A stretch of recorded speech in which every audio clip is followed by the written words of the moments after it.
Other teaching, and I hope you hang on to your seat. We're getting into some areas that I love John. I love the book of John, and I love some of the signs that he points out, and he's pointing to Messiah, of course, through those signs, and so I love going through this.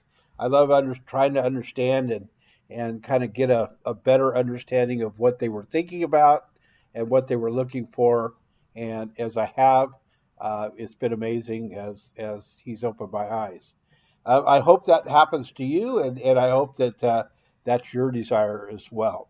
So let's get started. We're going to be taking a look at John chapter 4. John chapter 4. In fact, we're going to finish up chapter 4 today, starting in verses 46 and going through to verse 54, all the way through. So we'll finish the book of the fourth chapter of John. We'll finish it up today. So here we go. Let's go ahead and read it. It says, Then he went again to Canaan, talking about Yeshua, of course, of Galilee, where he had turned the water into wine. There was a certain royal official whose son was ill at Capernaum. When this man heard that Yeshua, that Jesus had come from Judea into Galilee, he went to him and pleaded with him to come down and to heal his son, for he was about to die. Jesus told him, Unless you people see signs and wonders, you will not believe. Sir, the official said to him, Come down before my boy dies. Go, Jesus told him, your son will live. The man believed what Jesus said to him, and he departed. While he was still going down, his slaves met him, saying that his boy was alive. He asked them at what time he got better. Yesterday at 7 in the morning, the fever left him, they answered. The father realized that this was the very hour at which Jesus had told him, Your son will live. Then he himself believed, along with his whole household. This, therefore, was the second sign Yeshua, Jesus, performed after he came from Judea to Galilee. Wow, what an amazing thing! That is so cool as we look at this, and there's a lot to be said in this particular passage of scripture. So he heals the official's son, and so we need to look at what actually takes place. And as always, in my mind is a little bit inquisitive, so I want to know who this person is. To find out, let's look at several versions, okay? And I'm talking about what they say in the versions, and it says, as you'll see, this can actually help us narrow it down to what's being said. And of course, we're going to look at different passages of the Bible as well.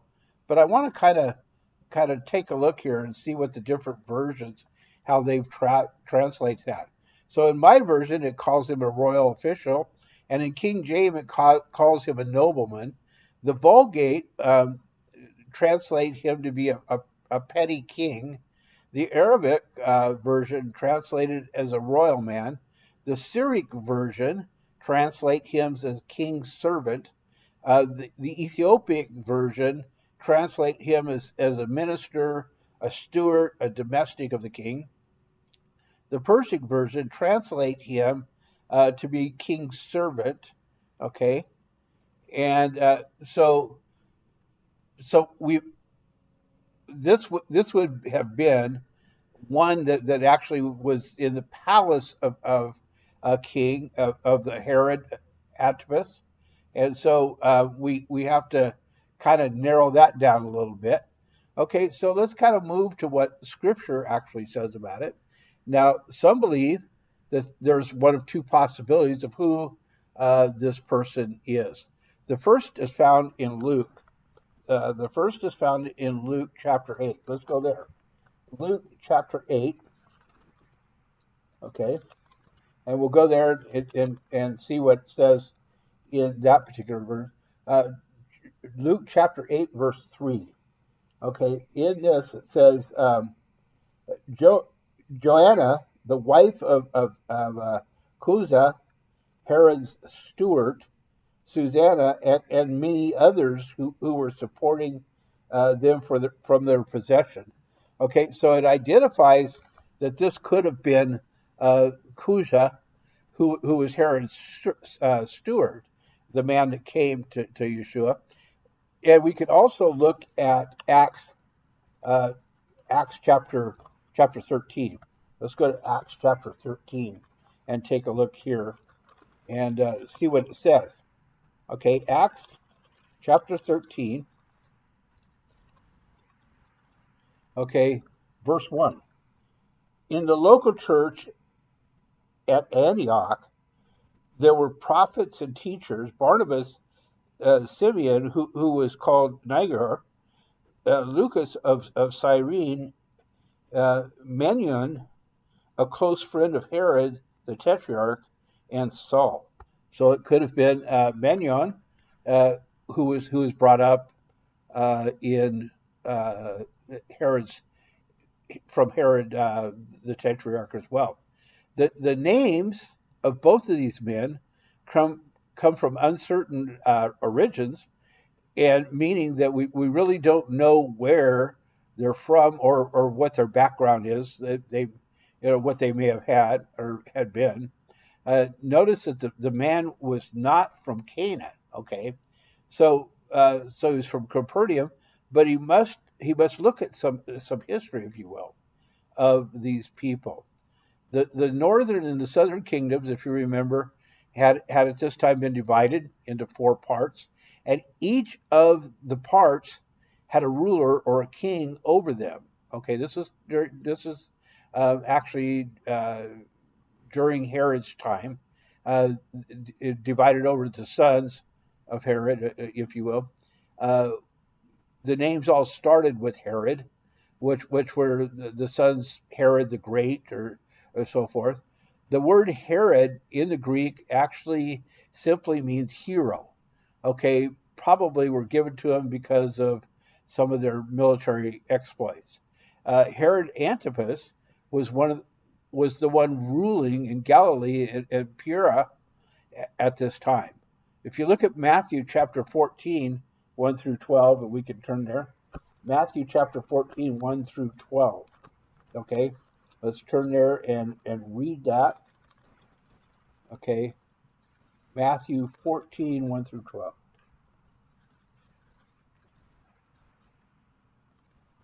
Not getting there very fast, apparently. Matthew 14, 1 through 12. Okay, and it says, at that time, Herod the Tetrarch heard the report about Jesus. This is John the Baptist. He told his servants, he has been raised from the dead, and that's why supernatural powers are at work in him. Okay, they're trying to figure out who Jesus is. Okay, for Herod had arrested John, chained him, and put him in prison on account of Herodias, his brother's Philip's wife. Since John had been telling him, it's not lawful for you to have her, though he wanted to kill him. He feared the crowd, since they regarded him as a prophet. But when Herod's birthday celebration came, Herodias' daughter danced before them and pleased Herod. So he promised with an oath to give her whatever she might ask. And prompted by her mother, she answered, give me John the Baptist's head here on a platter. Although the king regretted it, he commanded that it should be granted because of his oath and his guests. So he sent orders and had John beheaded in the prison. His head was brought on a platter and given to the girl, who carried it to her mother. Then his disciples came and removed the corpse, buried it, and went and reported to reported to Jesus. Okay, and this happened. This is who this passage is talking about, and he ruled uh, about 4 BC to about 39 AD. And so Herod Antipas built his capital city at Sepphoris, which was just 3 miles from Nazareth. Yeshua, Jesus, most likely saw this city being built as a boy, if you will, um, while he was still home. Okay, so now we need to look carefully at this. It is Herod Antipas who was arrested, or who arrested, excuse me, and beheaded John the Baptist during the visit of Herod Philip, who was Herod's Antipas' brother. Antipas fell in love, if you will, and his brother's wife Herodes. So he fell in love with her, okay, and ended up taking her. So it was Herod Antipas who John the Baptist confronted about not being lawful for him to have his brother's wife. So it was in Galilee and Peoria that where John was baptizing, was arrested. Okay, so if we look at John chapter 3, verse 23, John was baptizing. We talked about this in the last lesson. John was baptizing in Arnon near Siloam, because there was more water there, uh, which was in Galilee. If you were ever to look at a map. Now let's go back to John chapter 4, verses 46 through 54. Uh, let's look specifically at verse 48. Yeshua says, if they don't see signs, they won't believe.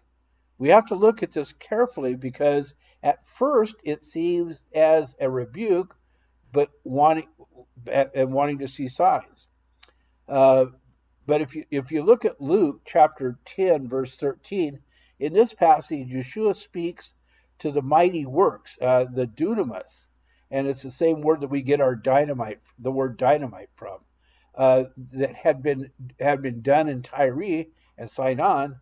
They would have repented, which ties these things done with repenting. Okay, and so basically, it was kind of a confrontational type of thing. In John chapter 4, verse 48, is tied to Exodus chapter 7, verses 1 through 5.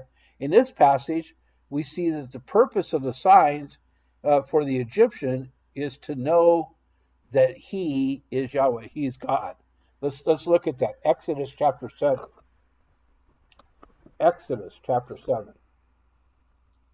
This is really interesting, because um, that and it brings up some other points, if you will. Exodus chapter 7, verses 1 through 5. It says, the Lord answered Moses, see, I have made you like a god to Pharaoh, and Aaron, your brother, will be your prophet. You must say whatever I command you. Then Aaron, your brother, must declare it to Pharaoh, so that he will let the Israelites go from his land. But I will harden Pharaoh's heart and multiply my signs and wonders in the land of Egypt. Pharaoh will not listen to you, but I will put my hand on Egypt and bring out the ranks of my people, the Israelites, out of the land of Egypt by great acts of judgment. The Egyptians will know that I am the Lord. Okay, I am God, I am Yahweh, when I stretch out my hand against Egypt and bring out the Israelites from among them. Okay, so let's look at this carefully, because the truth of the matter is, he was wanting to have Yeshua, Jesus, come with him to heal his son. Okay, and it's really important that we take a look at this. Okay, because the truth is the signs, and this speaks to the church today, the signs that he gave, he says specifically it was for Egypt, to know that he was God. Okay? Which brings up another point. If we are as believers, are asking for signs, okay, and you know what, we haven't looked in the Bible to see what signs he may have already given for certain things, but aren't we doing the same thing when we're asking for signs? Give me a sign. And if you look back at Exodus chapter 3, verses 12 through 18, the sign for Moses was supposed to be worship at the mountain of Yahweh, the mountain of God. And Israel was supposed to listen to the covenant and remember what had been told to their fathers as to what to do. Okay, now listen carefully, because they had been prepared. They had seen all the signs of them being delivered out of Egypt. Okay? They'd seen all the signs of them being delivered out of Egypt. And as you look at that, they had gone through this whole process, and now they're at Mount Sinai, where they're about to receive the covenant. Okay? And they're preparing themselves, they're doing all this, and when God speaks, they drew back. That's what the original language says, is they drew back, and they told Moses that he needs to go up on the mountain, get what Yahweh God said, and bring it back to them, and they'll do whatever he tells them to. Well, that's not what happened either. Okay, they were rebellious all the way through the Exodus, all the way through.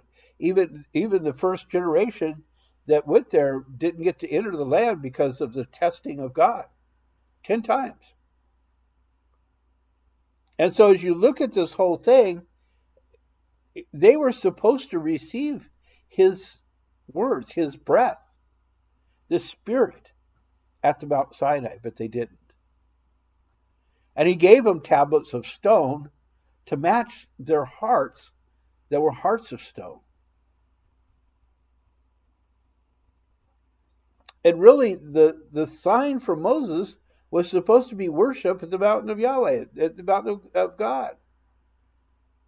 And Israel was supposed to listen to the covenant and remember the covenant and embrace the covenant. And if you look at Exodus chapter 4, 1 through 10, signs came in because they would not believe who he was, based upon promises he had given them as their fathers and their fathers.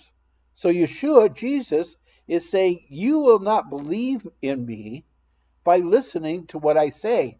So I have to perform signs to show you who I am, just as I had to do with the Egyptians.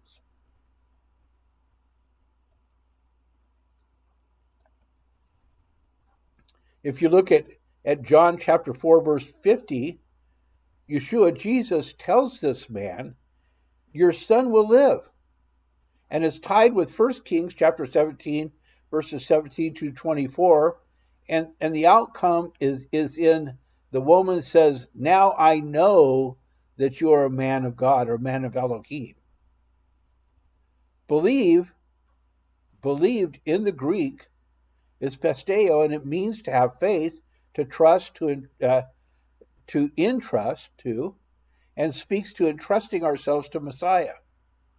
Pistis in the Greek, it means to have moral conviction of something, and once again speaks of Messiah. Pethio is the root word of pistis, and it means to be convinced, to rely on, and to have confidence in, and to obey. The definition of conviction is the act of being strongly convinced that something is the truth. This also implies trust. In other words, trusting something causes us to live it out in our lives. And it actually, we just talked about this in yesterday's lessons. In Hebrew chapter 11, verses 1 through 3, The Greek actually is the approval, means to live in such a way that those around you have a good report about you. We see this in First Timothy chapter 3 verse 7 about pastors. They should live in a way that it's a testimony.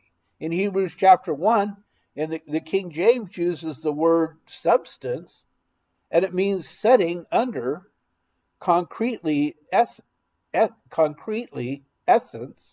Sounds like a foundation. So faith is the foundation of things hoped for, which means things expected from him, but they're not seen at this point.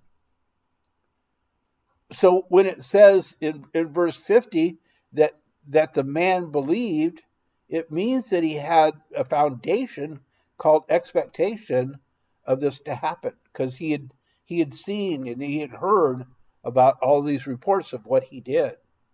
And he had this foundation without having seen the existence of his son being healed at that point.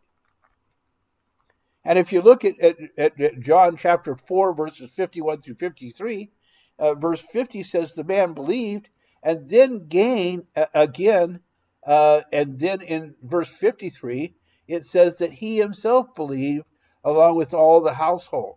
Could it be that the man had believed who Jesus was, and it became a testimony to his household? Just as the woman at the well, this man took what Jesus had done, and it was said back to his household, and shared not only the miracle, but who Yeshua or Jesus the Messiah is. It became a testimony. It became something that not only that he heard about, the testimonies that he heard about, but it also became something that he had now firsthand knowledge of. He became the testimony. It was him having this interaction and then seeing it come to fruition, as his son was healed, as the report came back to him, that it was healed. And then he asked the question, remember? He asked the question, when did he get healed? And when they told him, he realized it was the same hour that he had been with Jesus, with Yeshua, and that he pronounced him to be well. I don't know about you, but it would have blown me away. And to see that take place, and then to come home and say, listen, I met the Messiah. I met him face to face. He said these words to me, and it was that same hour that my son was healed. What a message! What a message for us today in the church about our faith. How are we walking? What is our faith? What do we believe? Are we always asking for signs instead of believing what he said in his word? I challenge you to take a look at that. I challenge you to look deep within your heart and say, what is it I believe? Do I believe these things happen? Do I believe that they'll happen to me? Do I believe that he works miracles in my life? I just thank you so much for being here today. I thank you for watching this video. I ask that if you please will subscribe to this channel and then push like on the video. And also, if you would write us something. Tell us about how it blessed you. If you have questions, ask us the questions so that we can dialogue back and forth and be able to help you in these ways. Blessings to you. You have a great and awesome day.